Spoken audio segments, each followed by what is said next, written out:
Hello बच्चों, प्रश्न पढ़ते हैं। एक 1200 किलोग्राम द्रव्यमान की मोटर कार 90 किलोमीटर प्रति घंटे के वेग से सरल रेखा के अनुदिश चल रही है। उसका वेग बाहरी असंतुलित बल लगने के कारण 4 सेकंड में घटकर 18 किलोमीटर प्रति घंटा हो जाता है।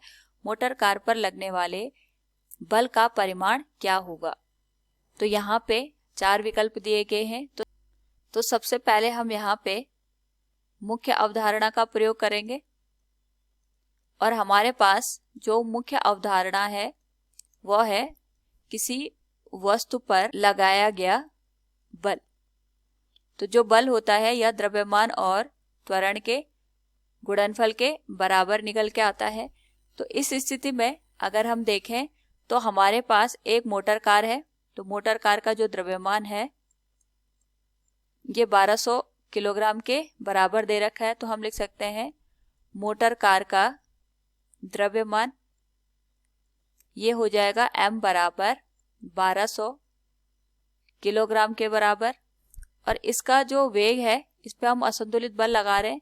तो जो समय है ये 4 सेकंड है हमारे पास दे रखा। प्रारंभिक वेग अगर हम बात करें यहाँ पे ये 90 किलोमीटर प्रति घंटा है, यानी हम इसको u लिख सकते हैं और u का मान हो जाएगा 90 किलोमीटर प्रति घंटा। इसको मीटर प्रति सेकंड में बदलने के लिए 5/18 से हम गुणा करेंगे तो ये हो जाएगा हमारे पास 25 मीटर प्रति सेकंड। इसका जो अंतिम वेग है अगर हम इसकी बात करें तो अंतिम वेग v के बराबर हमें दे रखा है और ये हमें दे रखा है 18 किलोमीटर प्रति घंटा।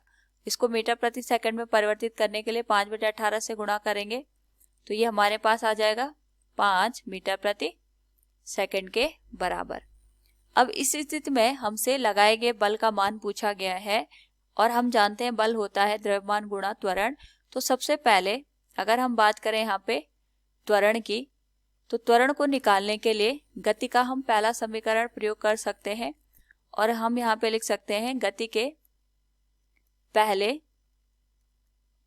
समीकरण से, जो कि हमें बताता है v बराबर u प्लस a गुणा t।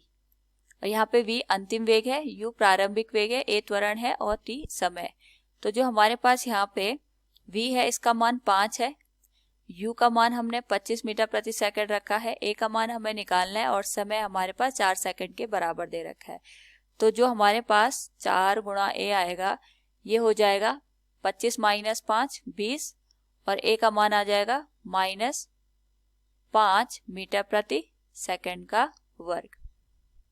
अब हमें यहाँ पे बल का मान निकालना है। तो जो बल का मान होगा केवल हमें इसका परिमाण चाहिए, तो हम यहाँ पे इसका मॉड वैल्यू लेके सॉल्व करेंगे तो ये आ जाएगा 1200 गुणा 5 और बल का जो मान होगा गुणा करने पे ये आ जाएगा 12×5 = 60 और 2 0 इसके साथ ऐड हो जाएंगे तो ये आ जाएगा 6000 न्यूटन के बराबर। तो जो हमारे पास यहाँ पे असंतुलित बल लगेगा अगर हम दिए प्रश्न से देखें तो इसका मान हो जाएगा हमारे पास 6000 न्यूटन। विकल्प डी सही हो जाएगा। उम्मीद है आपको समझ में आया होगा। धन्यवाद।